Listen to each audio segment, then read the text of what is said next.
My name is Jeremy Sald. I'm a registered nurse at the Clement J. Zablocki VA Hospital in Milwaukee, Wisconsin.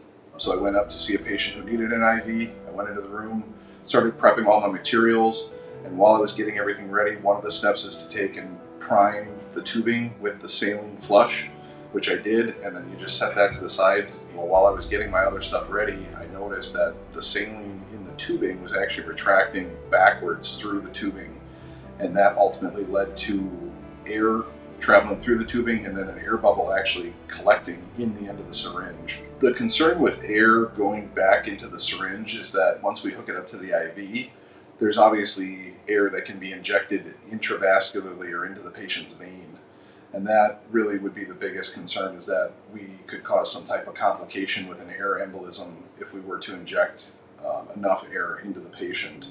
And what I wound up doing was repriming it, clamping it so nothing could move, and then obviously starting the IV safely for the patient, and going ahead and finishing up that part of the IV insertion.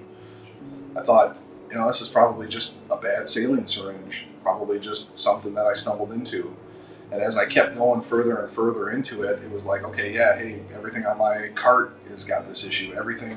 All the stock on the shelf has this issue. So we went down and we actually just started opening up boxes of syringes down in materials to verify if it was like a bad lot of syringes that we had gotten, and we just needed to pull some of it, or if this was indeed a bigger issue.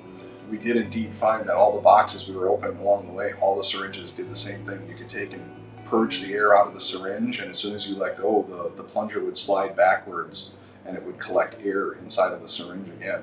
The cool part of the whole scenario, I felt like, was that we discovered an issue and we weren't exactly sure how to solve the problem right away, but we just knew that it was an issue and we had to find a solution for it. And that was really what we did in sending it up all different channels, going to materials first and checking the boxes and the syringes and working with them to say, hey, is this really an issue?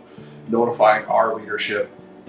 We just took every avenue that we could think of to try to notify somebody, to get traction, to just let leadership know and to let people know, hey, there's an issue here. How do we address this and how do we find a solution? So it was pretty amazing story, because from the time that we found the issue, I got an email a short time later that said within probably about a week, Materials was going to procure enough stock to replace all saline syringes throughout the entire hospital. Fast forward, several months, somebody else actually sent me back an article noting that 267 million saline syringes actually were ultimately recalled due to issues with air in the syringe.